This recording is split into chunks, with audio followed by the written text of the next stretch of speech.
Fala pessoal, sejam todos muito bem-vindos ao Values Talk. Um prazer estar aqui com vocês mais uma vez. E já que a gente está começando, eu já vou dizer para vocês, clica aqui embaixo, se inscreve no canal, clica no sininho para você ser avisado quando tem um vídeo novo aqui e encaminha esse vídeo para pelo menos uns 10 amigos seus, aqueles que gostam de fazer dinheiro, que gostam de investir, porque a gente fala sobre isso aqui, sobre empreender, sobre fazer dinheiro em dólar aqui nos Estados Unidos.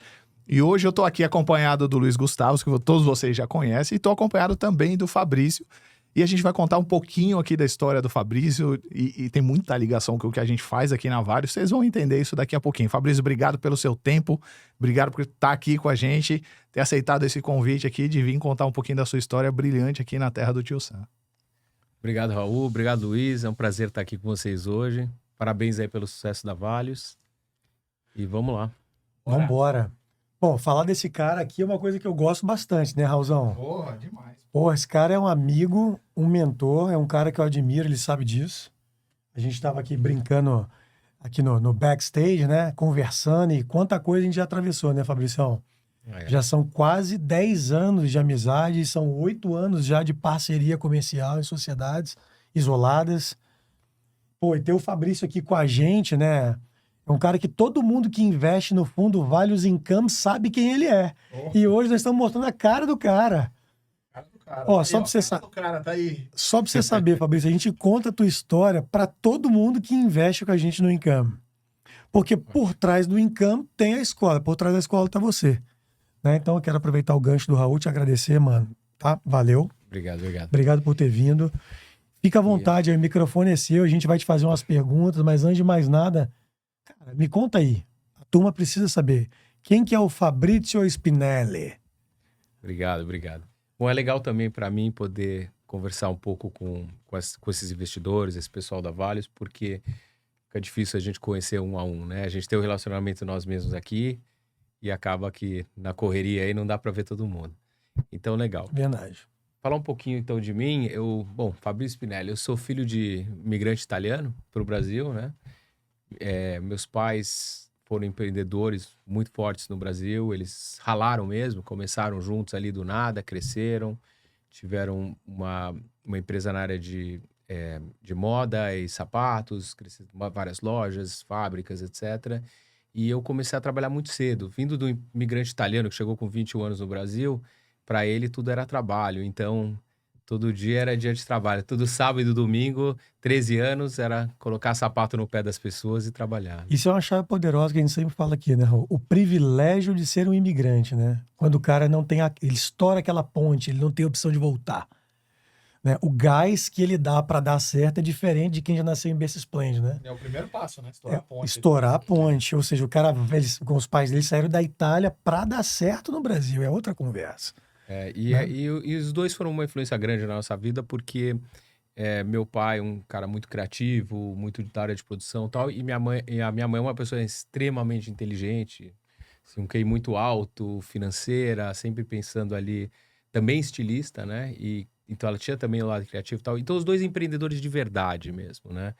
E quando a gente era pequeno, eles viajavam muito para Nova York, para Paris, Milão, etc., para acompanhar os shows de moda. E quando a gente tinha mais ou menos uns 16 anos, a gente começou a trabalhar muito cedo. Com os 13 anos, a gente já trabalhava nos fins de semana. Então, já fomos aprendendo como é que era o negócio.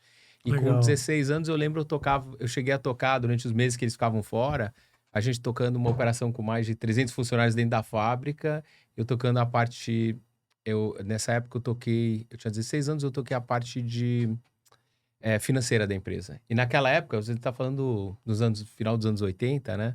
Era tudo à mão, não tinha computador. Não tinha esse negócio de... Era livro de entradas e saídas. Isso aí a gente chamava de mapão, né? Jogava aquele papel e ia anotando aqui contas a receber, a pagar e tal. E com a inflação, você lembra? A inflação de 50% ao dia, que tinha o overnight na época. Que loucura, imagina. Então, chegavam os caixas das lojas, tinha que colocar tudo numa sacola e pegar todos aqueles cheques, lançar, fazer os depósitos e correr até o banco e conseguir fechar o depósito para virar à noite no overnight. Então, assim, a gente já teve a parte de poder estudar numa escola americana, comecei a escola americana desde o pré, então sou um pouquinho até metade brasileiro, metade americano, na verdade. Estou há 25 anos nos Estados Unidos, fiz faculdade na Universidade da Pensilvânia, Wharton Business School, que é uma das melhores dos Estados Unidos. E então, assim, cara, ralei desde o começo, né? Não Tem segredo. teve moleza, não. Mas vem cá, tem uma parte da história do Fabrício aí, ele resumiu aí, né, 25 anos em 5 minutos, né? Mas vamos lá, então você vê que é um filho de imigrante que foi envolvido nos business da família desde cedo, que aprendeu a ter responsabilidade no departamento financeiro, que ajudou os pais, que estudou, né, com o fruto do trabalho dos pais, estudou em boas escolas, que é um direito, né, de quem trabalha, de quem empreende, poder investir em educação, né? E o Fabrício soube aproveitar as oportunidades. Então, o Fabrício veio e fez business em Wharton, né, na Pensilvânia, que é uma das melhores dos Estados Unidos, né? Mas tem um camarada ali que circulava ali, né, Fabrício? A gente tem uma história dessa aí que a gente tem que contar pra turma. Qual? Ou seja, parecido, à mesma época que você fazia o Wharton ali, tinha um cara ali, é um cara que faz uns carros elétricos. A gente tem que perguntar pro nosso jurídico se a gente pode falar o nome do cara. A gente pode, é uma pessoa pública, né? Você não tá contando nada demais, não conta nada demais, conta É. só quem é a pessoa. Eu até brinco com isso, porque o Elon Musk passou pela Universidade da Pensilvânia, né? Alguns anos ele passou por lá. E tinha uma aula de empreendedorismo, né? E você tinha que montar um business plan sobre algo futurista. Isso a gente está falando de... eu entrei na faculdade em 91, saí em 95, então não lembro se era 92, 93, mas eu lembro que eu fiz esse projeto, e eu fiz um projeto justamente sobre carros elétricos nessa época, que ninguém tinha carro elétrico. Eu lembro que eu mandava umas cartinhas para Califórnia, para várias empresinhas que estavam começando com os carros elétricos, e eu pedia informações para eles, mandavam e tal, e eu montei lá o meu business plan inteiro. Então eu uso assim com meus amigos, eu falo, cara, eu vou processar esse cara, porque tirou minha ideia, né? Esse cara viu a apresentação do meu business plan, não é possível. Mas vem cá, Fabrício, chegou a topar alguma vez lá, alguma festa, o cara tava junto, tem alguma história um amigo engraçada? nosso, ele tava por lá, né? E um dos amigos nossos, ele falou que ele chegou a ver ele dentro da nossa casa, porque a gente tinha uma casa que eram 11 Uma 11 espécie de quartos. fraternidade? É, tipo uma fraternidade, assim, 11 quartos, então a gente dava as maiores festas ali. E tinha um monte de brasileiro também que veio na época da faculdade com a gente, tinha amigos de infância ali, desde o pré, que estavam comigo, que acabaram indo pra lá também. E aí um deles falou que já viu ele nas nossas festas. Então parece que Legal. ele circulava por ali, né? Bom, bacana. Então, assim, já É. podemos dizer que um dos donos das empresas que o nosso fundo investe projetou um carro elétrico antes do Elon Musk e o cara ia na festa da casa Eu dele. vou sair daqui falando que foi o cara que criou o projeto da Tesla e o Elon Musk pegou o negócio. É. Não fala isso porque dá problema. Pô, antes de mais nada, é uma brincadeira do Raul, tá, gente? A gente Não, tem mas que... eu acho que isso aí Não, tá eu relacionado à visão, né? Tipo assim, eu sempre fui um cara visionário. Então, eu tive até que tomar cuidado na minha carreira, porque às vezes eu tava muito espaço pra frente. E o pessoal ainda não tava chegando. Então, eu tava com ideias que eles não enxergavam e eu enxergava. Mas isso acontece com muitas pessoas que têm esse lado visionário, né? Legal. Fabrício, agora vamos lá, cara. A gente já sabe um pouco de você, você contou sua história, de onde você veio. Mas vamos falar um pouco agora do presente, né? Você foi dono de uma das maiores empresas de estatística da América Latina, não é? Eu participei de um grupo. De um grupo? E eu comecei Conta um uma pouco empresa. aí. Eu comecei. Na verdade, é o seguinte: a minha carreira começou quando eu saí de Wharton. Eu consegui entrar numa empresa que era chamada Copernicus, ela era de Connecticut, né? E um dos donos da empresa era o Kevin Clancy. Ele era um dos maiores data scientists na época do mundo, né? Ele, um cara grande. E junto com. Eu lembro que no board tinha o Philip Kotler, tinha todos os nomes famosos que estavam no board. E era uma empresa pequena, boutique, mas que prestava serviço para grandes empresas internacionais. Tá? As Coca-Colas, a gente chegou a fazer Ambev, várias empresas aí no mundo. E foi interessante porque eles contratavam Ivy Leaguers, né? Então o pessoal era tudo de Wharton, era de Vamos lá, para quem não MIT, sabe e etc. tá vendo a gente, o que é Ivy Leaguers, Fabrício? Ivy Leaguers é uma seleção de escolas nos Estados Unidos, de faculdades nos Estados Unidos, que são tradicionais e são as principais dos Estados Unidos. Seriam as né? top 10 dos Estados Unidos, Elas digamos são assim? as tops dos Estados Unidos. Estamos Mas é falando de uma rede de Harvard, faculdades. Wharton, Princeton, as melhores universidades dos Estados Exatamente. Unidos. Então essa empresa, ela tinha ali os headhunters que buscavam os melhores students, que tinham o melhor track record educacional das Ivy Leaguers. Exatamente. E tu tava E ali na legal, peneira. foi legal que eu consegui entrar lá. Uma amiga minha da faculdade me indicou, eu mandei meu currículo, consegui entrar. Eu lembro quando eu cheguei no Brasil. Aí foi engraçado porque eu apliquei, eu fui pro Brasil, né? Voltei pro Brasil, porque minha esposa Camila já estava namorando, ela já estava lá. Fui para lá E o meu pai falou, ó, você tem casa, você tem cama aí, mas não vai ter carro, não vai ter nada, se vira aí, entendeu? Tem comida. Se vira logo, vai, trabalha, compra sua casa, aí vai embora. E aí, assim, numa boa, até pra empurrar a gente, né? Claro. Você tinha quantos anos nessa época? E me demorou 9 dias. Eu tinha, sei lá, devia ter 24, 25 anos. E aí, né, foi legal porque 9 dias depois eu tava. 9 dias depois eles me deram uma ligação, falaram: a gente quer contratar você. Aparece aqui no escritório da Brahma. Na época era Brahma, não era Ambev, não era nada disso. Era Brahma, era no centro empresarial. Ele falou: vai ter um canadense lá que vai conversar com você e vai te explicar tudo. Aí, pô, eu acordei de manhã, fui pra lá, peguei carona com a minha mulher, porque eu não tinha carro, né? Me deixou lá. Antes dela ir fazer a pós-graduação dela, me largava lá, eu ia lá. Aí eu conversei com esse cara, ele falou, tá bom, não, você tá tudo certo, o salário é tal, acertamos tudo tal. Ele falou o seguinte, já prepara tua mala que amanhã a gente vai viajar. Bom, o dia seguinte cheguei com mala lá, a gente foi pro aeroporto, 11 cidades do Brasil a gente fez. Cidades que eu nunca tinha ido na minha vida Como antes. assim, Fabrício? Você foi para um lugar, desceu, pegou um carro e foi fazendo 11 cidades. Não, nós saímos da entrevista com ele, ele falou, vai pra casa, faz as malas que amanhã a gente vai viajar. E começamos a viajar por 11 cidades do Brasil para conhecer as fábricas da Brahma na entendi. época e tudo mais, e as equipes de pesquisa que eles tinham. Então foi engraçado, porque essa empresa, a Copernicus, ela foi contratada para criar o departamento de inteligência dentro da Brahma, que depois a gente fez pesquisa de Ambev, também virou Ambev, hoje é Embev, né? E o negócio foi crescendo absolutamente. Foi legal para mim, eu participei muitos anos, fiquei ali dentro, a gente tocava toda a parte de inteligência, então a gente fazia todas as pesquisas, a gente fez vários modelos matemáticos, preditivos, de demanda, de marketing mix, etc. Então, para mim, com 25 anos, foi uma experiência brutal, né? Tá nesse... E o pessoal top ali, que era da Brahma, porque era o pessoal do Garantia, né? Do Banco Garantia. Então, vinha... era a formação antiga ali do Jorge Lehmann. Na época, Marcel Telles e o Beto, of course, mas tinha também o nosso antigo ministro da Economia, que fazia parte do Garantia nessa época, que é o Paulo Guedes. Se não me engano, né? Ele estava nessa... E que era o operador... Eu não conheci ele, mas eu conheci os outros. Eu conheci o Jorge Paulo, a gente chegou a apresentar várias vezes para ele. O Marcel Telles a gente tinha mais o dia a dia, porque ele era o presidente, ele estava ali no aquário, né? E a gente estava do lado do aquário. Então, tinha muito interessante. Tinha o Cerqueira, o grande Cerqueira, que era o diretor de marketing, etc., que trabalhava... Ele que a gente trabalhava mais perto. E tinha o Brito também, que virou o presidente mundial da Embev depois. Eu acho o seguinte, eram uns caras feras da hora. Então, tipo assim, eu tive a sorte de estar no lugar certo, na hora certa, fazendo o trabalho certo, que era Data Science naquela época, porque agora tá famoso, todo mundo quer fazer Data Science, pô, empregos de Data Science, tal. Naquela época não, era um movimento disruptivo. Era, pô, o que você tá fazendo? Ninguém entendia o que eu fazia, eles falavam, pra que você tá fazendo isso que você tá fazendo? Tal. O que serve? Legal. E aí, você teve uma participação na formação de uma empresa de estatística. Como é que foi isso aí? E aí eu acabei trabalhando lá e eu vi que tive oferta de ir para os Estados Unidos, ficar como o segundo cara nos Estados Unidos deles, mas eu quis ficar no Brasil mais um tempo e eu acabei montando a minha própria empresa, juntei com outro empreendedor, trouxe ele, o Alcir, que ficou muitos anos comigo, e depois no final a gente acabou juntando com outras empresas e eu acabei vendendo, porque eu já estava nos Estados Unidos tocando a parte internacional, acabei vendendo a participação, mas a gente trabalhou com todas as empresas, vocês imaginam, de internacionais, brasileiras, grandes Fortune 500, né, que a gente chama de empresas. Mas, ó, desse tempo para cá, você montou a empresa, o que aconteceu com a empresa? Você vendeu, você disse, ela acabou, você repassou?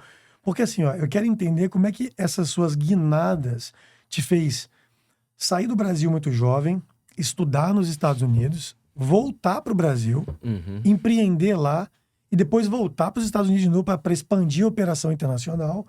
E até que momento você chegou? Não, peraí. Qual foi o momento de virada de chave que você falou?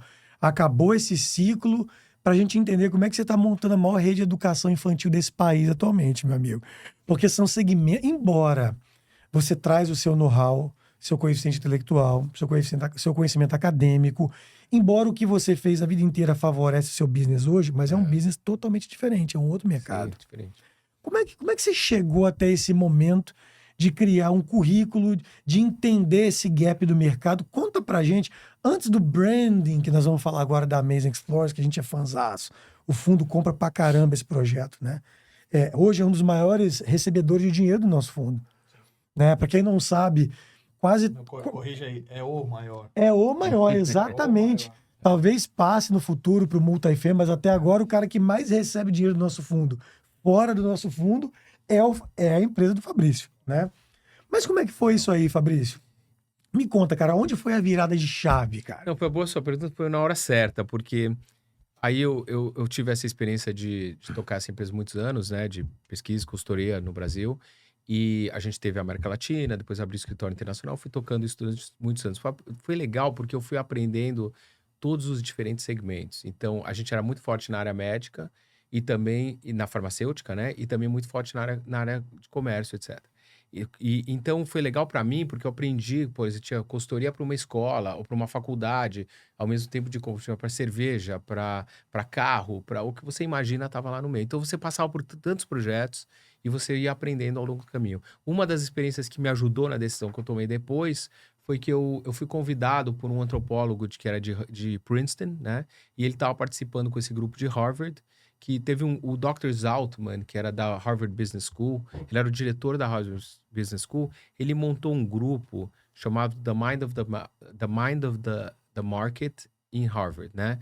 Então ele pegou o hospital de Harvard, ele pegou os principais PhDs que eles tinham em várias áreas, primeiro neurociência, antropologia, psicologia, psicoanálise, etc. Um monte de áreas. E ele juntou todo esse pessoal.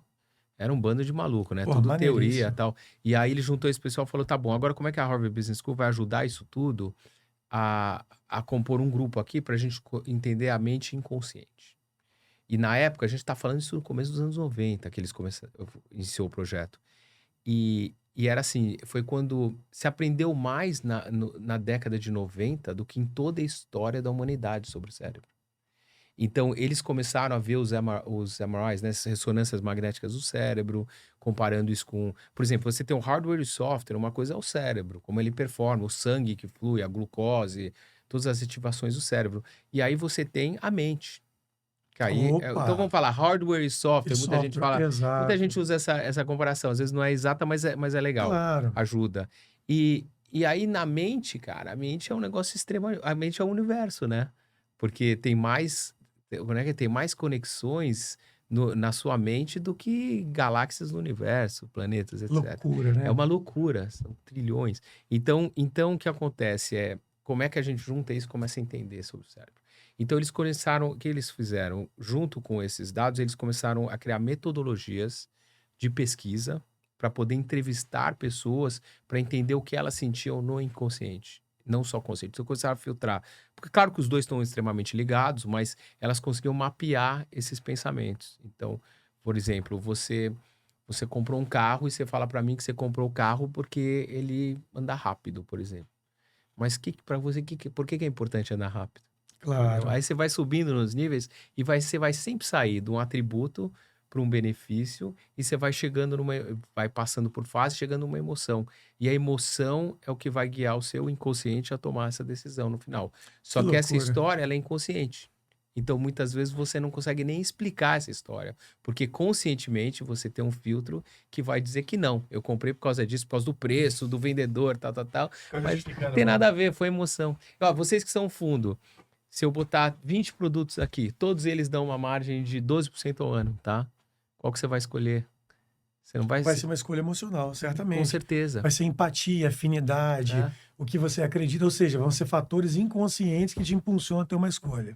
E podem ter fundos que estão dando 14, 15, 20. Mas você gostou vai daquele... escolher aquele que se associa a você internamente faz feliz. Que é isso que importa na vida, né? No final. Não é só o retorno, é também a significa. alegria. E aí a gente chega na Amazing Explorers Academy. Pô, a maneira como eu conheci o Fabrício foi muito exótica, porque foi na inauguração do estádio de futebol. A gente foi convidado para estar lá junto, por um amigo em comum, né?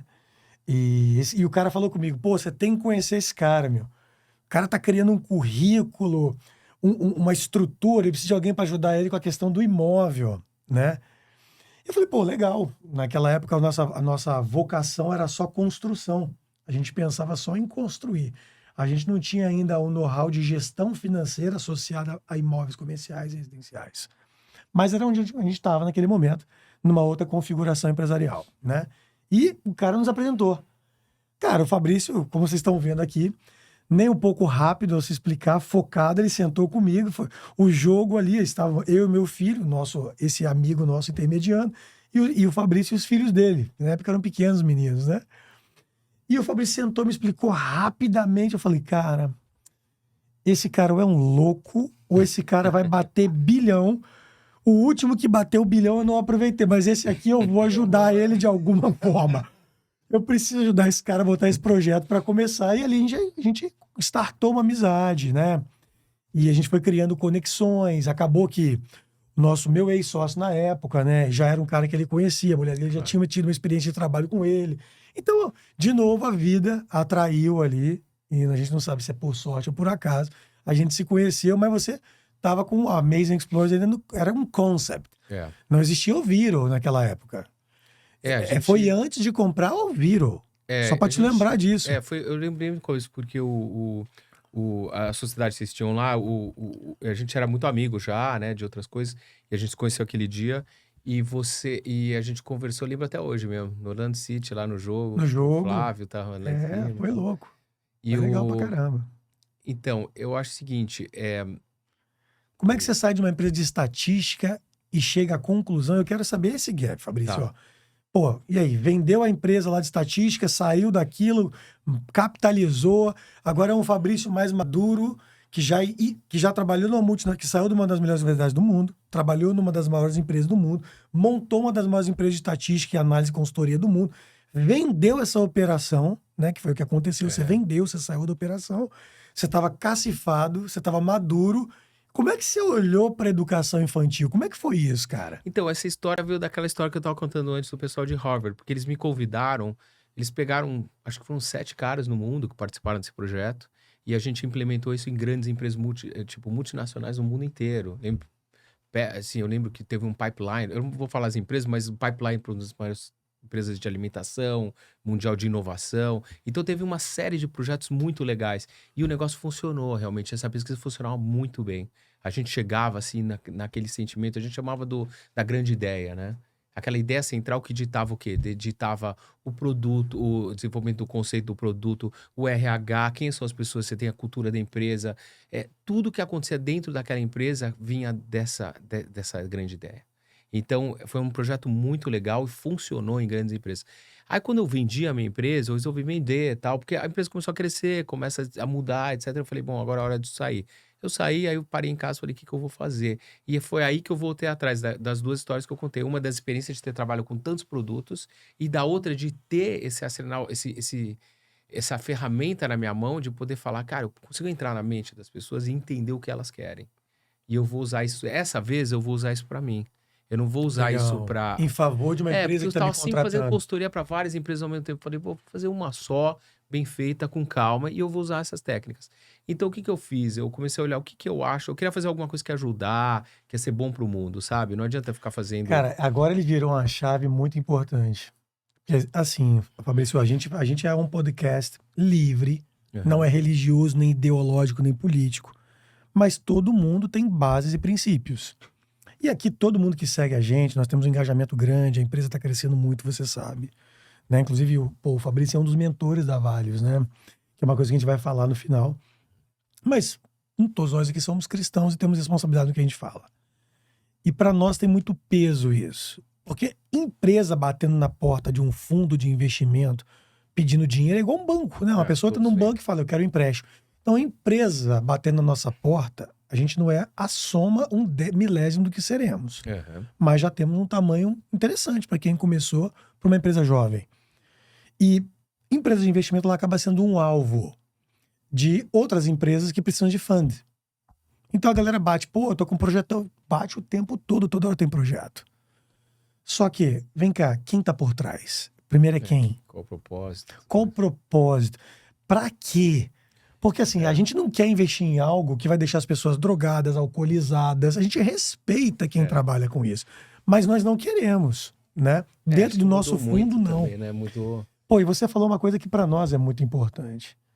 Eu vou repetir a sua frase, como eu posso criar algo que vai impactar, melhorar e mudar a sociedade? Porra, qualquer pessoa que começa algo grande pensando assim, eu acho que já tem a bênção de Deus, cara. Porque você não tá pensando em você. Normalmente as pessoas, pô, como que eu vou enriquecer com o que eu sei?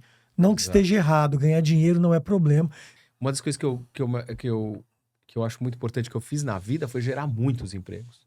Eu ajudei muitas. Então, às vezes as pessoas falam, você está ajudando, você está fazendo isso. Uma Então, coisa que você fez a vida inteira, ajudar muitas pessoas a vida inteira. sim. Então o que acontece é, nós Porra, vai ficar temos do essa caralho. mente empreendedora, vai. A gente tem o vírus empreendedor, vamos pensar assim. Então, nós fomos contagiados por isso muito cedo na vida. Então, a gente quer criar, a gente quer desenvolver, a gente quer fazer com que outras pessoas tenham oportunidades dentro dessas visões que a gente tem, né? Então, quando eu penso, por exemplo, em Amazing Explorers, a Amazing começou com uma pesquisa, né? Aí, dali eu criei um conceito. Falei, bom, esse conceito... Aí a gente trabalhou, pegou uma operadora, outros sócios, juntamos ali, fizemos negócio. E eles também adicionaram algum valor no negócio Claro. e da visão. E essa visão foi se desenvolvendo. Obviamente que veio de uma ideia visionária de futurista ali, que a Amazing Explorers é como uma máquina do tempo, né? A gente quis ser... Nós estamos enxergando o futuro para ajudar seu filho a chegar naquele futuro. Legal. Porque já o que a gente viu é que os concorrentes, eles se basearam no passado. Peraí, Fabrício, agora vamos no básico. Trazendo aqui a sua expertise com outras pessoas, de entender essa curiosidade que você tem de entender a mente humana, associada à sua expertise profissional. E o tempo que você tinha para estudar um novo mercado, você quis fazer algo que mudasse. Então, Assim. o futuro das crianças e enxergou ali na Amazing Explorers a oportunidade de fazer isso. Perguntas. Como que você chegou a esse nome, Amazing Explorers? Por que preschool? Por que essa categoria de bebês até 5 anos de idade? E para onde a Amazing Explorers está indo? Como é que você chegou no nome Amazing Explorers? Então, a gente falou ali da pesquisa, né? Que a gente começou com pesquisa e cada um foi agregando valor. Mas em determinado momento, baseado na pesquisa, a gente chegou com essa ideia futurista, né? De que seria a máquina do tempo, a gente mostrar o futuro para essas famílias, essas crianças e ajudar eles chegarem nesse ponto. E os nossos concorrentes fazendo o oposto, eles mostrando o passado, né? Não pensando. E o mundo hoje está mudando tão rápido. E já vinha isso, eu tô falando disso quase 10 anos, mais de 10 anos atrás que a gente criou o nome, criou o posicionamento da empresa, ninguém tava pensando nisso. Começou isso depois do Covid, né? Exato. ChatGPT, etc. Então a gente teve uma visão ali de que o mundo seria assim naquele momento. E Como é que vocês integraram o STEAM? Por que vocês escolheram o STEAM, né? Por que você Aham. trabalha... Para quem não sabe, pessoal, a Amazing Explorers, o Fabrício vai dar detalhes, mas ela ensina crianças com ciências, tecnologia, engenharia, artes e matemática como base curricular. Como é que vocês chegaram? Porque esse é um currículo antigo É. aqui nos Estados Unidos. Na verdade, Como é o currículo de STEAM, ele nunca tinha sido praticado nessa idade. Então, de 0 a 4 anos. Ele era um currículo que era feito em faculdades, estava começando a ser explorado, né? O STEAM é uma coisa muito, muito recente. Muita gente nem sabe o que é O STEAM, né? Acho STEAM é que a gente tem que década de até 80, de explicar. 89 para cá, né? Os primeiros É. estudos, né, que foram convertidos em... Exato. Então, o STEAM, ele chama é Science, Technology, Engineering, Arts and Maths. Então, então seria a ciência, a tecnologia, tá legal? Engenharia e matemática, até aí tá tranquilo. E as artes, porque ela ajuda a comunicar esse processo, né?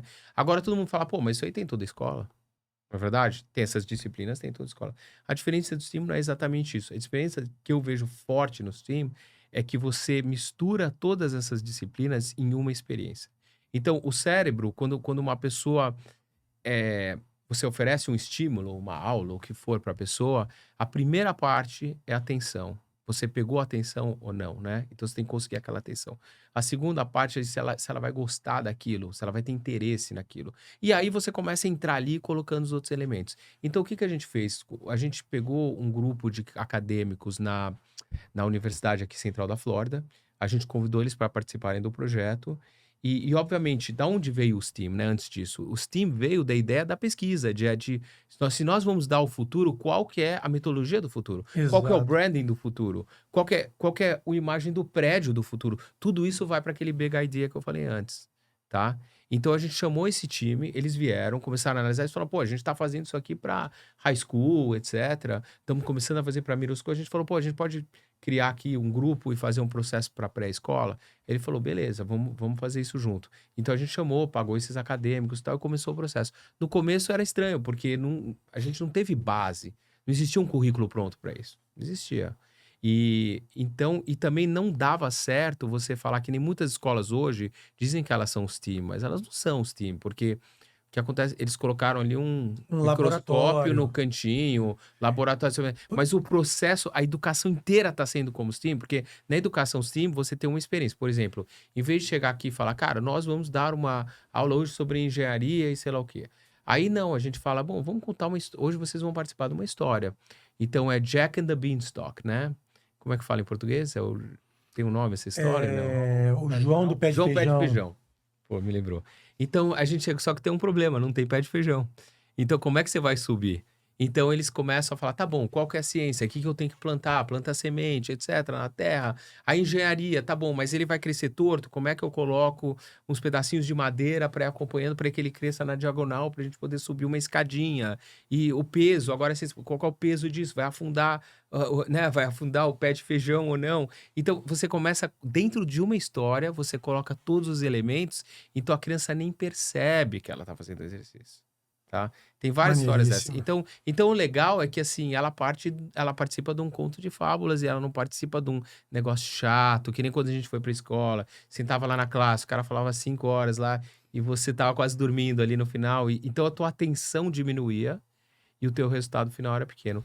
É engraçado você falar isso, Fica Fabrício, pensado, né? porque se você parar para estudar como os homens, a humanidade estudava há 500 anos atrás, era através de storytelling. As pessoas aprendem através de storytelling. As pessoas faziam uma fogueira, lembra disso? É a história. O grego, a base filosófica da humanidade foi escrita assim. Em volta de uma fogueira, as primeiras criações de instrumentos e uma história contada. Depois a história foi musicada. E aquilo ia passando de geração em geração. Depois a gente começou a escrever essa história. Daí surgiu os manuscritos. Porque até então era só decretos e leis, né? Então, quando você fala assim, poxa, a gente está trazendo aquilo que é biológico, natural, que vem de geração em geração, porém com uma roupagem atual social, que é o future, né? Você colocando ciências, engenharia. E assim, eu não conheço daycares, não sei se você conhece, Raul. Creches no Brasil que ensina a molecada com ciências, pô. Então, assim, é natural para ele que foi para, né, para Wharton, né, que faz parte da Ivy League, né, que é os top 10. Mas isso não é comum, Fabrício. Então, você teve uma visão de pegar algo que era sofisticado, você decodificou. Nem aqui é comum. Não, aqui não é comum. Engraçado que, assim, a Amazing, eu vou vender o peixe dele agora, porque eu conheço, eu estou envolvido desde das primeiras unidades, né? E somos amigos pessoais, então eu acabo tendo mais informação, né? A Basic Explorers, ela é uma Young Innovator Preschool, porque ela é jovem, comparada a grandes players no mercado. Ela pegou algo que existe, deu um novo significado, deu uma nova roupagem, e ela virou uma referência. Porque as outras escolas, depois do Covid, vendo o estrago, porque é onde eu acompanho alguns, né? Tem escolas nossas aí, né, Fabrício, que tem anos de fila de espera. Que, ou seja, se tivesse o dobro de capacidade, também teria fila de espera. Porque a comunidade reconhece a qualidade educacional. Aqui né? tem uma coisa que é interessante, acho que é o layout das casas, de como o subúrbio cresce nos Estados Unidos, mas a escola ela faz parte da comunidade muito forte. No Brasil, acho que eu lembro, pelo menos quando eu morei lá, eu lembrava disso e tal. Você ia na escola, voltava da escola e acabou, entendeu? Aqui não, você tem que participar de O todos os tripé eventos. escolar brasileiro é diferente do americano. Totalmente Fabrício. diferente, O brasileiro, ele olha primeiro o fator segurança, o motivo é óbvio. Claro. Depois ele olha qualidade de estrutura, falando de private school, né? Falando de escolas privadas, gente. E por último, ele olha currículo. Cara, é triste, mas é um fato. Não, e é triste porque hoje, é que nem no Brasil, não existe esse foco na educação de 0 a 6 anos. Eles acham, meu filho vai ficar em casa, vai ficar com uma babá, vai aprender com ela, tô falando do pessoal que tem mais dinheiro, e vai aprender e acabou. Só que 80% do cérebro se desenvolve do 0 aos 6 anos. Todas essas conexões, etc., estão sendo desenvolvidas naquele momento. Então, por que não estar junto com outras crianças, com um currículo bem colocado e criar também o social emotional, né, que é social, emocional, relação com outras crianças, tal. Isso tudo é tão importante nessa idade e você pula isso. Aí você traz a criança com 6 anos, 7 anos para começar a ser educada e perdeu, entendeu? Isso aí não, assim, claro, o cérebro tem neuroplastia, ele aprende de novo, mas você perdeu uma chance muito grande. E aí o que acontece? Essa criança quando chega no pré-primário, ela não tá, a palavra é confiança, tá? Não é nem inteligência, não é nada disso. Para mim a palavra é confiança. Ela não está tão confiante de se expressar da forma correta entre os alunos, porque às vezes ela não detém alguns elementos de sociais, ou alguns elementos de educação, de aprendizado que ela devia ter recebido. E então vai ter um projeto em grupo, vamos trabalhar todos nós, temos aí todos 6, 7 anos de idade. Ela não, ela não consegue, porque ela não tem as ferramentas para isso. Então, a grande vantagem, eu acho que você preparar o seu filho o seu filho ou filha para esse marco do pré-primário, é que na hora que ele entrar, ele vai estar muito confiante, vai aprender muito mais. E ele vai sugar aquilo. Uma criança que se aprende muito bem sobre ciências, matemáticas, etc., vai ter uma performance muito melhor a vida inteira nisso. E esse é o grande dilema do STEM, a crise do STEM, que eles estão chamando, né? Que é, eles não estão os Estados Unidos não estão conseguindo produzir tantas pessoas na área de STEM mais, quanto produzia antes, porque essas gerações novas não têm mais interesse. E elas não têm mais interesse porque é muito agressivo, elas ficam com medo na sala de aula, né? Elas não estão preparadas para isso. Então, a nossa escola não é só, a gente não trabalha a metodologia de drill, que nem outras escolas que fica memoriza, memoriza, memoriza e pronto. Então, porque memorização no final não adianta, ela vai embora, né? E também causa um pouco de fadiga mental. Então, essa criança começa a criar uma resistência à memorização. Isso pode afetá-la no futuro. Porque o cérebro vai aprendendo tudo, né? E então são vários fatores, assim. A gente pode falar aqui 2 horas, trazer outros PhDs para conversar, mas existem vários fatores. Mas o que é a grande. O que foi realmente entendido, e foi eu esqueci o nome dele agora, mas ele ganhou o prêmio Nobel, etc., um educador, e ele falou como a educação de 0 a 6 anos influenciava até o déficit de um país. Porque ela cria a base de educação dali para frente e ela pode afetar todo o déficit do país. Que loucura. Mas aí a gente chega na Hanover, Amazing mas Explorers, que começa no Central Florida. E hoje a Amazing está em 4 estados, né, Fabrício? Entrando no 5º estado agora, né? breve. A Valios, em breve, né? Nós já assinamos o contrato. A Valios, né, vamos falar aqui, né? Ele não sabia, mas a gente fala, né? Nós assinamos o contrato durante essa semana do Fundo Valios em Campo, com a primeira filial da Valios no Arizona. Semana que vem nós já vamos assinar a segunda filial da Valios no Arizona. E até o final do mês que vem, de setembro, né? A gente vai, aliás, de outubro, né, nós estamos em setembro, nós vamos assinar a terceira filial, né? E a gente está feliz. Hoje a gente já participa de uma boa parte das operações da Amazing Explorers. A Amazing Explorers hoje é uma unidade, uma empresa que tem 25 filiais, né, funcionando. A gente vai fechar esse ano com, acho que 27. Se eu não me engano. 27 encerra o ano, né? Com mais uma dezena aí coming soon, né? Tem Bastante coisa acontecendo, muitas em construção, muitos prédios sendo comprados. muito. A gente está, ou seja, num momento de expansão, né? E logicamente que você falou muito bonito de currículo, você falou legal pra cá. Pô, é bacana, né? Mas só que você tá num fundo de investimento. Aqui a gente gosta de falar de grana, mano. E os nossos investidores, eles entendem que nós temos o hábito da prudência, mas também o espírito da ousadia. A Valios, ela aposta forte na Amazing, porque a gente sabe que a Amazing ela é rentável. Logicamente que o nosso fundo é imobiliário, né? Então, a turma investe com a gente na Valios hoje, na Valios em Campo, para ser dona do prédio e também desfrutar do percentual de rentabilidade da gestão, do sucesso da tua gestão e também da nossa auditoria contínua, né? Que a gente sabe, o Fabrício já está acostumado, já temos uma linha de comunicação hoje entre a gestão da escola, entre o headquarters da escola e os documentos são mandados para nós. Então, a gente constantemente está vendo evolução. Isso é uma né? coisa interessante também, porque nessa parte, como a gente montou, a maioria das escolas, como as nossas, elas são criadas por educadores, né? Não empresários. Opa, isso é muito Um importante. ponto muito importante. Então, a visão é aquela coisa, é o artista criando um negócio, mas não sabe gerenciar o negócio, não sabe estruturar o negócio. Como eu tive empresas grandes antes disso e tudo mais, a gente estruturou isso como um negócio. É óbvio que existe o amor, existe a paixão e tem um lugar para isso Claro, dentro da empresa, né? lógico. Essa área é desenvolvimento, sempre desenvolvendo coisas novas e tal, mas tem que ter o lado profissional do outro lado. Então, a gente vem investindo a gente criou um School Management System, que é um software de gerenciamento da escola, que já tem deve ter uns 8 anos já, se eu não me engano. Desenvolveu desde o começo, customizados para tudo que a gente faz, do jeito que a gente gerencia, né? Agora, a gente criou também um Data Lake de todas as informações financeiras, etc. E tudo isso é consolidado no Data Lake. E tem um BI final, que aí a gente pode rodar tudo, que aí a gente acessa com a Valios, também podem rodar. E então, assim, a gente dá muito valor para essa parte da tecnologia e da informação em real time, né? A gente tá sabendo agora o que está Pô, acontecendo é no muito negócio. legal, né? A gente precisa de um profit and loss, já tá lá no app. A gente precisa, para fazer o relatório aqui do fundo, já tá lá. Isso dá uma Todos os velocidade. KPIs, né? Toda essa parte de inteligência de dados, a gente está cada vez mais. Eu tenho um pouco essa experiência do meu passado também, mas a gente está incorporando cada vez mais no negócio, porque hoje é um negócio, né? Um É um negócio cresce desse negócio, tamanho, exato. não é mais. Para nós é um negócio imobiliário, para você é um negócio de branding, a expansão de uma marca É. nacional, né? E a gente quer estar cada vez mais com você, Fabrício, investindo mais e ajudar a marca, ser uma marca presente em todos os estados que faz sentido para a marca, né? A gente brinca aqui dentro, né? Mas as nossas brincadeiras são sérias. Né? A gente quer, junto com a Amazing, ter uma marca de 100 escolas no nosso fundo. Faz todo sentido. Não é difícil, não é longe.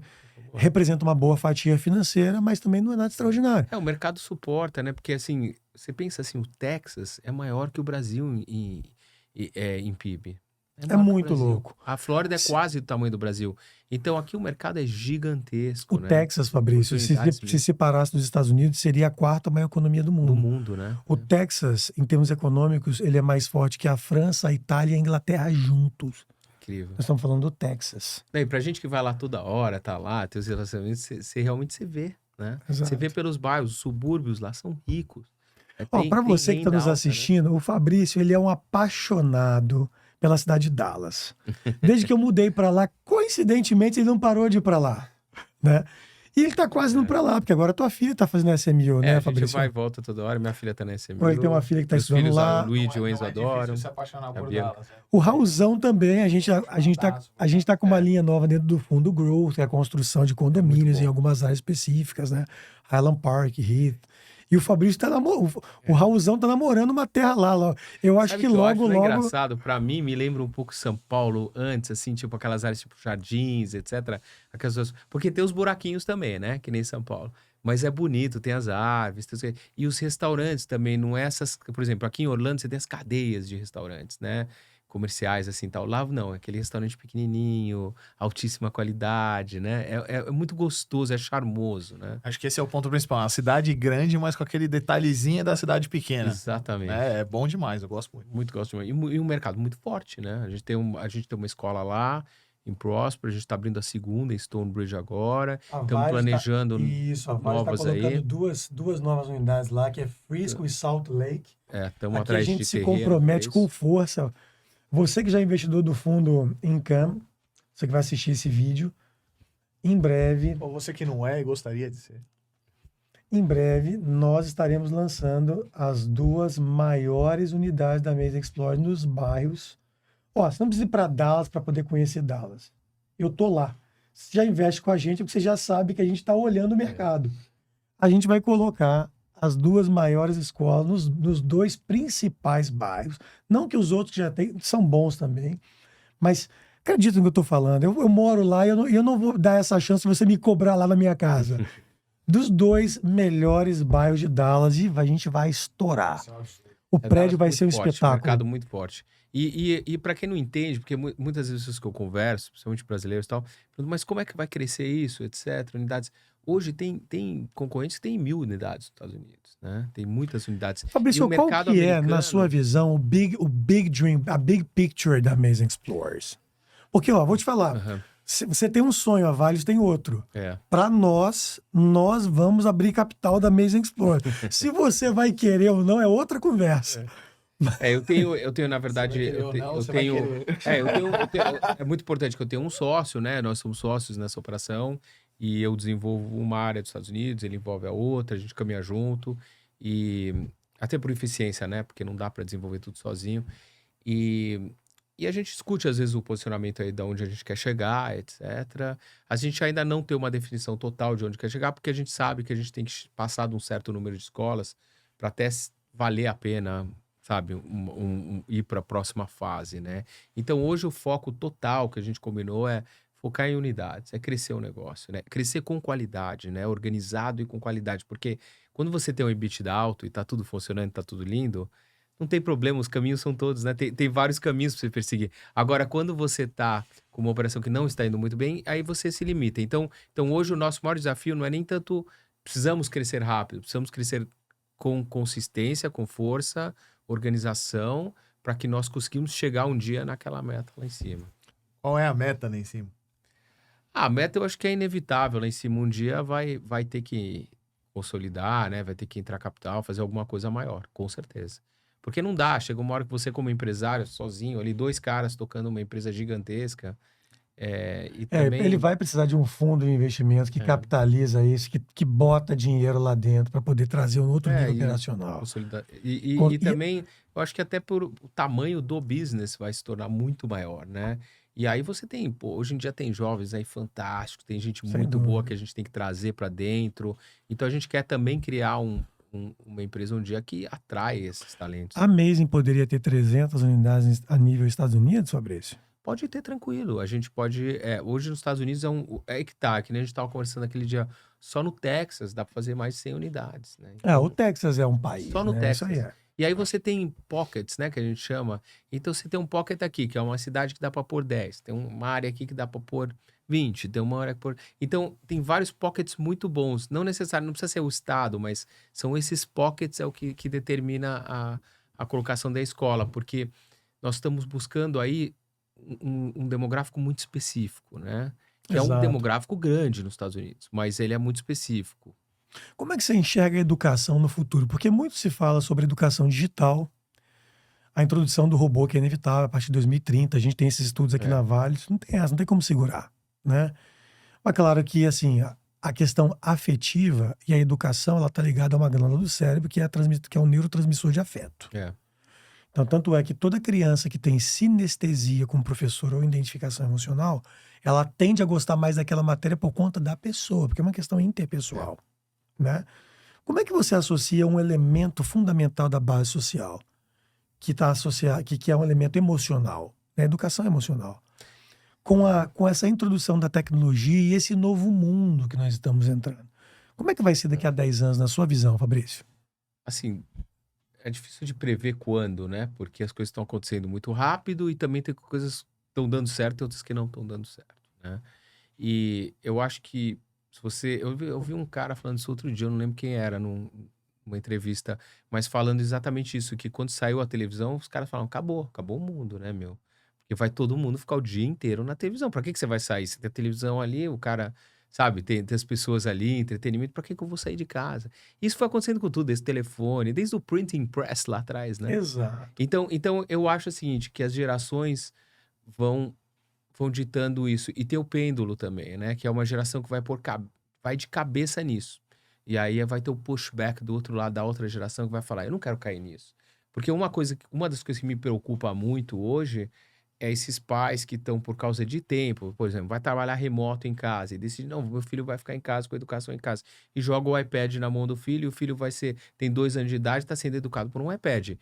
Como é que esse menino ou essa menina vai funcionar numa sociedade quando ela crescer, entendeu? Ela vai ter empatia com outras pessoas, ela vai saber se relacionar, ela vai saber conversar, porque ninguém sabe o mundo que a gente vai ter, né? Quando entrar, por exemplo, AI, obviamente vai crescer cada vez mais. A gente estava fazendo modelo preventivo em 1990 e pouquinho ali, 95. Que doideira. Hoje é o que é AI, entendeu? É o mesmo conceito, só que com, turbinado, né?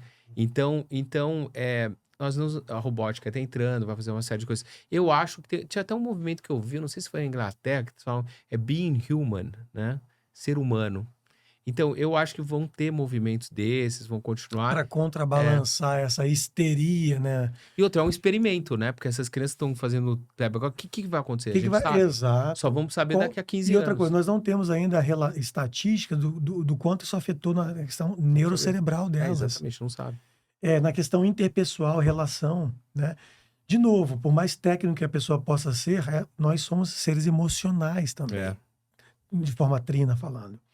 E qual é o impacto emocional que essa geração de criança vai nascer doente, depressiva, ansiosa? A gente não sabe. Então, o perigo hoje, assim, o que a gente conversa com os pais e tal, fala, é uma porra, você tá jogando ali o dado pra ver o que vai acontecer. Então, é melhor se basear... Por isso que tudo tem que acontecer devagar, né? As coisas vão acontecendo aos poucos, vão melhorando, melhorando. Sempre foi a história da humanidade, foi assim, as coisas vão Exato. devagarzinho. Quando a coisa acelera muito, é perigoso, porque ninguém sabe o resultado que vai ter.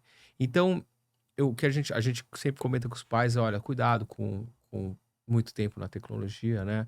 Tipo, usa um pouco. Eu acho importante usar um pouco. Eu acho que Claro a que criança sim. tem que ter acesso. Mas você usa ela, por exemplo, de sala de aula tem as idades que eu não posso usar a tecnologia. Mas quando elas vão fazer projetos, elas podem estar aqui, ó. Pô, criança de 3 anos fazendo animação num vídeo, que sabe os 28 botões que tem aqui, melhor do que qualquer um de nós. E super inteligente. Isso é bom pra ela, mas ela não vai ficar lá o dia inteiro. Ela vai ficar lá meia hora brincando com aquilo e a gente vai pegar aquilo lá, vai imprimir e vai fazer outras coisas, ou vai mostrar o vídeo no final, mas ela vai fazer o projeto também. Por exemplo, ela vai fazer um protótipo. Ela vai criar um protótipo à mão, entendeu? Depois ou ela pode até desenhar no computador, mas ela cria à mão depois. Então ela colabora com outras crianças, ela participa, ela controla o emocional dela naquele processo, né? Muito legal. Então, tudo isso vai junto. E você falou como é que vai ser isso no futuro? Educação, acho que ninguém sabe. Mas eu acho que vai sempre existir esse fator humano, né? Se você pegar, tipo, na Grécia Antiga, que eles não precisavam trabalhar, né? Os filósofos, etc., não trabalhavam. Agora, o que Exato. aconteceu? Eles criavam, né? Eles criavam ideias, faziam Exato. coisas. Agora, Isso o aconteceu, ChatGPT vai criar tudo isso? isso aconteceu várias Sei. vezes na história da humanidade. O movimento renascentista também, que foi mais Exatamente. recente, né, onde o homem ele começou a valorizar mais a arte, a interpretação, o sonho, os modos operantes políticos começaram a ser documentados. É. Foi 100 anos que passou na Europa ali que influenciou essa sociedade pós-moderna que nós vivemos hoje. Nosso modelo político hoje é fruto disso, nosso modelo social é fruto disso. Talvez esse movimento tecnológico é disruptivo para trazer uma nova roupagem social para o planeta daqui para frente. Que é o Exatamente. que você falou, de geração em geração, a cada 100 anos, 200, talvez esses períodos estão se encurtando mais, que é natural, como tudo na vida. Se você nunca praticou exercício, você começa, depois de um ano você está mais rápido. É. Então a geração, a humanidade também vai Evolui. mudar cada vez mais rápido por conta da evolução natural dela, né? Mas tudo depende, eu acho que hoje a grande questão do mundo é a ética por trás do que está sendo criado e aonde a gente quer chegar com isso. Por isso que já começou agora, né? Agora já começaram a regulamentar um pouco. Então eles estão participando. Eu vi uma coisa outro dia que o governo agora tem um backdoor, né? Tem um acesso a esses grandes AIs e tal. Então ele já está começando. Porque se eles deixarem isso livre, leve e solto, esse negócio explode. Exato. Um garoto na Rússia cria, junto com sei lá quem, um AI e destrói o mundo, entendeu? Exato. Mas hoje exato. você tem companhias que nem a Apple com, pô, quanto que é? 100 bilhões de investimento só em AI, assim, é muito dinheiro. É bizarro, é É surreal. muito dinheiro. Mas eu acho que a educação, ela vai depender do que o humano quer na vida, né? Tipo assim, o que a gente quer pro futuro da humanidade. Mas tem um contraponto aí, né? Aumentou-se a acessibilidade. Tem um escritor, Augusto Cury, que é um cara que eu admiro bastante. Ele tem um best-seller escrito Pais Inteligentes Criam Filhos Bem-Sucedidos. Ele tem vários best-sellers, né? Se não for esse nome, é algo parecido. E o Augusto Cury, ele tem uma frase emblemática, que ele diz que uma criança de 6 anos nessa sociedade atual recebe e tem mais informação do que o imperador romano na época. É, verdade. Porque aumentou-se a acessibilidade, o conteúdo e o storage de informação. Hoje tudo está acessível. Você imagina, antigamente alguém para conhecer algo novo, ele tinha que ir numa biblioteca, procurar o Eu tema, fiz isso tantas vezes. e ficar horas até achar A Barça, lembra? uma Barça. Você resumiu, às vezes, horas até chegar onde você queria numa Barça, ou horas de transporte até uma biblioteca, chegar na ala correta, no tema correto, no livro correto, na página correta, num clique, usando uma plataforma de busca. É. Então, aumentou a acessibilidade, a velocidade e o storage. Mas não se ensinou até hoje as pessoas a saber fazer pergunta e aonde buscar. E o que é interessante que elas saibam. Até porque é muita informação. E somos Então uma tem um geração... negócio tipo no cérebro, por exemplo. Quando eles começaram a fazer as análises de MRI no cérebro, eles começaram a ver que tinha muito barulho. Então eles não conseguiam entender direito. Eles começaram a criar canais para tentar entender. E tem chama noise, né, que eles falam. Então tem um barulho lá dentro. Então você não consegue, é muito difícil entender o que está acontecendo ali, né? Então o que acontece? É a mesma coisa hoje com a informação. Você fala, tem mais informação do que no Império Romano e tal. Mas o que acontece é o seguinte, Você tá conseguindo processar essa informação primeiro? Qual informação realmente presta? Porque pode ser que é tudo Exato. porcaria. Então, o AI, eu acho que vai entrar nisso. Ele vai filtrando as informações e te dando o que você quer mais rápido. Em vez de eu ter que pegar o carro e ir até Mas lá a biblioteca, você pegar a também não Barça. acha que o AI vai transformar uma geração de preguiçosos e pessoas que não têm senso crítico? Porque, por exemplo, a gente usa bastante o AI aqui. Não, a gente usa bastante, não, a gente usa. É todo mundo hoje. Todo mundo hoje em dia. E você vai lá e cria tudo no AI e acha bonita aquela diagramação, ele vem com um conteúdo teórico, mas, Fabrício, eu já estou num ponto, talvez o Raul, acho que o Raul também e você também, tenho certeza, que quando eu leio um texto feito de uma certa forma, eu já sei que foi do AI. É porque o AI ainda tá no começo. Até o Tudo Sam bem, Altman falou a mesma mas coisa. Ele achou uma porcaria uma esse bosta. ChatGPT. E tem outra Ele coisa, falou, não, tá é uma muito ruim. bosta, tá muito Ele ruim. falou, tem que esperar os próximos, né? Ah, tudo bem, mas você não acha que nós teremos uma geração de pessoas que vai confiar num documental que já foi feito e não vai ter uma personalificação e um senso crítico? Porque assim, ó, quando você pega algo escrito por alguém, desenvolvido por alguém, narrado por alguém, defendido por alguém, existe o fator humano, pessoal, emocional, individual. Aquilo é imprevisível, Eu acho que é um equilíbrio. É um né? equilíbrio. É um equilíbrio de, pô, vamos criar algo que vai ajudar a humanidade e vai, tipo assim, tirar, por exemplo, tem algumas funções que são legais, assim, de AI, vai ajudar muito mais rapidez para você tomar decisões ou implementar coisas, mas aí tem aquela linha tênue de até onde isso é bom e até onde é ruim. Eu acho, para mim, eu acho o seguinte, eu acho que tem o AI e você tem a robótica, né? Esses dois vão evoluir muito nos próximos anos e talvez, assim, é que eu falei, tem uma linha tênue, né, de onde isso vai passar do que a humanidade precisa e da onde a humanidade precisa. Então, por exemplo, eu acho que tem certas coisas que vai ajudar muito o AI na parte médica, medicina, farmacêutica, etc. Vai evoluir muito, né? E vai ajudar. Mesmo na informação que a gente estava falando, eu não preciso pegar o carro, ir até a biblioteca, abrir uma Barça, olhar, eu consigo consolidar informações e tomar uma decisão melhor que vai ser para todo mundo. Então é legal, tem um lado muito bom. Tem um lado, você falou da preguiça, né? Tem gente que vai ficar preguiçosa. Eu acho que isso é mais gerações. Vai ter gerações mais preguiçosas, aí a coisa começa a melhorar, mais acomodados.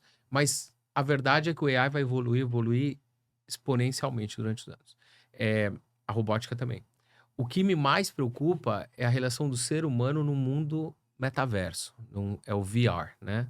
Porque, por exemplo, hoje você tem criança, você tem molecada que entra num videogame e o cara não sai dali, não faz nem xixi, ele fica ali o dia inteiro, pá, pá, pá, pá, pá, pá, pá, Dele. não Inclu- consegue sair, é addictive, Inclusive, né? Fabrício, no Japão já estão profissionalizando crianças a partir de 8 anos para ser gamers e o governo está incentivando. Então, eu sei, porque eles vão morar lá dentro. Tem jogo que se você sai do jogo, tipo, você chama o seu filho. Se ele sair no meio do jogo, ele é banido, ele não pode jogar mais, tem que criar um novo Nossa. user. Então eles obrigam a criança a ficar até o final É. do jogo. Porque ele é addictive, né? É um vício. É. Então hoje, volta a dizer, por que a mídia social hoje toma tanta porrada e fala, pô, isso não é uma ferramenta boa? Porque eles criaram um algoritmo que está baseado em atenção. Então, ele volta o cérebro lá atrás que eu falei, atenção, ele quer te atrair, ele quer te chupar para dentro. Ele não tá preocupado em se vai ser uma coisa boa para você, que nem você estava falando, entendeu? Vai construtivo ou não, tal. Não, não é isso. É chamar atenção, chamar atenção. Então, se você acredita numa coisa, ele vai te alimentar essa coisa para você entrar lá mais e mais e mais. Então, o perigoso do VR primeiro, é o tempo. Quanto tempo as pessoas vão ficar viciadas nisso e vão deixar de ser humanos, né? Vão ficar lá dentro. Se um dia elas vão morar lá dentro, a gente não sabe. Pode ser que amanhã você tá comprando terreno, casas, dentro do VR você vira lá o dia inteiro, você não sai de lá. Entendeu? E o fator humano, aí isso pode distanciar a humanidade. Então, eu vejo pior que AI e robótica, para mim, é o conceito do metaverso. Assim. É verdade. Ou seja, resumindo, nós podemos ter uma escravização tecnológica no futuro com alienação em massa. Pessoas entretidas e sem propósito. Isso é perigoso. Especialmente se vamos dizer assim, se a proposta deles for melhor do que a proposta da vida real. Mas sempre é. Açúcar é bom demais, né? Drogas, todo subterfúgio. Mas vamos combater isso aí com educação, né? Bom, mas eu acho que o futuro da educação nunca acaba, assim, o ser humano tem que sempre aprender. Essa idade de 0 a 4 anos, por que a gente entrou na idade de 0 a 4 anos? Foi uma das razões que, primeiro, pelo propósito de vida mesmo, eu falei, pô, eu quero fazer um negócio legal que vai ajudar. Então, e aí eu fui examinando vários tipos de educação, outras indústrias, e cheguei à conclusão, cara, é aqui onde vai... Se a gente colocar a mão aqui, vai dar o maior resultado. Né? E essa idade, ele precisa do contato humano. Então, eu consigo ver a molecada de high school ficando mais híbrido, ficando um pouco mais em casa, um pouco mais VR, mais remoto, middle school. Mas essa idade tem que ter o relacionamento. Eles não conseguem. Ou seja, e é um papel nosso, né, Fabrício, comunicar isso aos pais e de forma massiva ensinar as pessoas que a formação de 0 a 6 anos, ela depende de afeto. Nós vamos, inclusive, trazer aqui, Fabrício, quero até te convidar para você vir assistir esse podcast. O doutor Alexandre é um médico especializado em ozônio, é um empresário, que criou a teoria do afeto e vai defender agora o prêmio Nobel. Ele é o 10º do mundo que domina essa arte milenar da medicina. Eu não vou explicar o business do cara, ele vai aqui contar, ele vai mostrar o que acontece com o cérebro, com as emoções e com o corpo, porque ele estudou as 3 áreas como médico, mas ele também foi a fundo no espiritual, no emocional. É um cara que viajou o mundo, foi estudar todas as técnicas de meditação milenares junto com ciência. Esse cara vai vir aqui, você vai conhecer ele. E ele vai explicar o que acontece na fase adulta. Uma criança que foi educada com afeto, uma criança que não teve, o que isso impacta. Eu acho que esse vai ser a doença. E esse cara tem que estar conectado com a gente no nosso ecossistema. Se você trazer um psicólogo, um psicanalista aqui, ele vai te explicar esses relacionamentos muito bem. E eu acho que esse cara tem muito para agregar com a Amazing também na questão curricular, para poder orientar o departamento de pesquisa e desenvolvimento. E como isso pode trazer. A gente conversou isso muito com os PhDs quando a gente formou os conceitos, o currículo, etc. Todos esses elementos estão lá dentro, porque é muito importante, né? O relacionamento da professora com a mãe, da mãe com a criança, da criança com a professora. Esse triângulo todo que acontece ali faz parte da educação da criança. Quando a gente fala educação, a gente fala de formação de um ser humano, né? Você tá pegando a criança ali, às vezes, com 6 semanas de idade, cara. E ela vai sair com quase 5 anos, praticamente 5 anos da nossa escola. Então, você tá formando o caráter, dá tudo dela. E é o momento que a mãe dá, porque os Estados Unidos assim... A gente fala double income, né? Porque o pai trabalha e a mulher trabalha, porque aqui não é brincadeira, né? E então... Para você que não sabe, o que é double income, Raulzão? É dual income, Bom, o Fabrício estava falando aqui, ele acabou de falar, né? Você precisa trabalhar, você como chefe de família, sua esposa também trabalha para cada um trazer um income para você poder sobreviver, pagar as contas aqui nos Estados Unidos. Muita gente depende desses 2 incomes, muita gente... Às vezes não é nem double, às vezes é quadruple, né? Porque os dois trabalham em mais de um emprego, né? Ainda, fazem 2 ou 3 trabalhos cada um. Então, mas essas classes sociais que a gente vai, nesses bairros que a gente vai, muitos deles têm dual income. Então, os 2 pais estão trabalhando, então a mãe larga a criança na escola e ela volta para pegar no final da tarde. E então tem o relacionamento do pai com a criança, tem o relacionamento da professora com a criança e a professora com a mãe e a diretora da escola, etc. Por isso que eu falei da comunidade, porque as nossas diretoras, elas estão, a nossa equipe, né, elas estão na comunidade. Então, aqui nos Estados Unidos tem muito evento, por exemplo, Farmers Market, né, que é uma feirinha, como se fosse a feira nossa, mas vai todo mundo. Então, a gente põe a barraquinha lá e conversa com todo mundo. Então, existe essa conexão que faz parte, tudo isso, não só a educação, mas também a parte da parte comunitária também para a formação dessa criança. Bom, pessoal, vocês já viram que o cara é uma máquina, né? Temos aqui mais 5 horas de conteúdo fácil, com ele sem gastar neurônio. Mas a gente tem que finalizar, porque nós temos um programa para, né? Um script para seguir, né, Raulzão? Temos que seguir. Temos que seguir. A gente tenta, né? Nem sempre a gente consegue. Mas eu estou muito privilegiado de poder trago aqui hoje o Fabrício, né? De novo, né? O Fabrício é um amigo, um cara que me inspira. O Fabrício é um mentor que nós temos aqui. Ele sempre vem com conselhos pontuais. O Fabrício definiu, para você que não sabe, o Fabrício, numa conversa muito tempo atrás conosco, ele fez uma leitura estatística, lógica, óbvia, numérica, o posicionamento do nosso fundo, que hoje é um fundo. Então, assim, hoje a Valios é um fruto de uma visão também, de um alinhamento, né? E também da nossa humildade de ter escutado ele. Porque a informação não pode vir, você não pode ser orgulhoso intelectual, você não pode ser obeso e preguiçoso intelectual, achar que sabe tudo. Aliás, eu, como quase nada sei, e reconheço que o Fabrício é um cara extremamente qualificado. ele deu um conselho que mudou a trajetória da nossa empresa. Eu sempre trago isso para a mesa, porque eu acho que gratidão e reconhecimento não pode sair nunca do nosso prato, né, cara? Então, Fabrício, obrigado por isso mais uma vez, irmão. Não, obrigado a vocês por me convidar. Então, eu conheço a Valios desde a primeira ideia, né? Depois da primeira conversa. Sim. Sempre falei que isso ia dar certo. Vocês têm um perfil correto para isso. Trabalharam muito duro, né? Para chegar aqui. Isso que eu acho legal. Eu gosto quando o pessoal rala mesmo e chega, sabe? Não é fácil, né? Tem que seguir. E vocês criaram algo muito legal. E hoje nós temos uma parceria muito boa, né? Muito...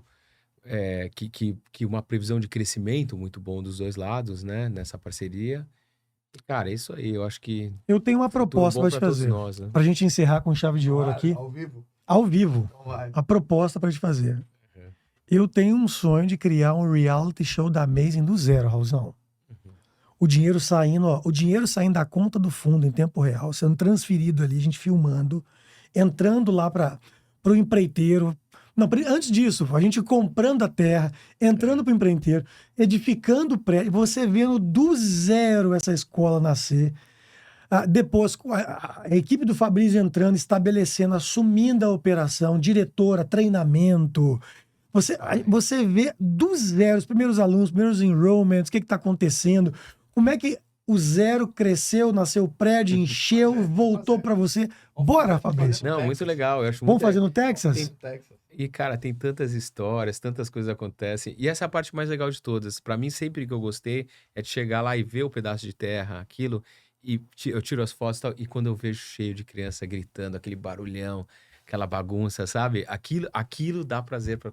Claro, é a realização. Começo, meio e fim, bom demais. Aquilo é amazing. Né? Eita, aí sim. Fabrício, mais uma vez, cara. Obrigado. Muito obrigado. Valeu, obrigado valeu. por ter vindo. Obrigado por ter É um prazerzão. A gente tem um presentinho para você aqui. Toda pessoa que vem nos prestigiar aqui, ele leva um box. É um box surpresa. Só sabe o que tem dentro quem senta aqui. Para sentar aqui tem que ter resultado. Para ter resultado aqui nos Estados Unidos tem que passar pelo nosso crivo, porque a gente não bota dinheiro em algo que não funciona. Mas aqui a gente tem essa caixinha aqui da Valios, né? Que é um presente que você vai levar para você hoje, para tua família. Obrigado por presente, mais uma vez. Um prazer, ainda ganhei presente. Não, cara, Amazing para nós é um presente. E você que ainda não conhece o Fundo Income, entra no nosso site, leia, passa ali Abra Sua Conta, você vai participar por uma entrevista aqui com o nosso departamento de compliance. Ali você não só vai conhecer o fundo, mas como os produtos do fundo, como a gente conduz a operação hoje. Você sabe que a Valios é um fundo registrado na SEC, auditado, que segue todas as regras governamentais de compliance do governo americano. Nós fazemos de forma séria, descontraída, porém organizada. Aquilo que você queria fazer com aquele seu amiguinho que está fazendo casinha de forma toda errada, a gente faz de forma profissional. Que aqui a gente senta o pé mesmo, tá, Fabrício? A gente não tem vergonha, não. Então, assim, de forma profissional e organizada, logicamente que a gente não é melhor do que ninguém, mas nós temos aí 13 anos de track record, juntando todos os sócios, né? Mas o Fundo Income, que é o fundo hoje que investe na Amazing Explorers, é um fundo pagador de dividendos, a gente chama que é o fundo de aposentadoria, que é um fundo para investidores conservadores que querem fazer parte de um deal imobiliário e ter uma renda passiva no longo prazo. É o fundo que investe na Amazing e nos outros produtos que nós traremos aqui, que também tem conexão conosco. Né? Também vai vir aqui logo os gestores de um outro produto que contempla Fundo Income, que é a clínica veterinária, que o Fabrício também está envolvido. Né? Que é o nosso ecossistema aqui. Nós vamos chamar os meninos para poder um dia bater um papo com a gente, né? O que você acha, Fabrício? Sim, com os guris são bons, né? Adorar, são ótimos. Mas por hoje é só aqui, né, pessoal? Considerações, Raulzão? Galera, obrigado pelo tempo de vocês estar aqui com a gente, assistindo esse episódio. Hoje a gente estava aqui com o Fabrício, um monstro aqui do empreendedorismo nos Estados Unidos. E assim, não esquece de clicar aqui embaixo, se inscrever no canal, clicar no sininho para que você possa ser avisado dos próximos vídeos, dos próximos episódios aqui do Valios Talk, para que você possa crescer aqui nos Estados Unidos, na sua empresa, no seu negócio e no seu investimento. O Luiz acabou de falar como é que você pode investir nos Estados Unidos e como que você pode investir no projeto, né, criado pelo Fabrício. Não é qualquer um que pode ser sócio do cara, não, mas a gente viabiliza isso para você. Então, até o próximo episódio. Prazer estar aqui com vocês. Obrigado. Obrigado, pessoal.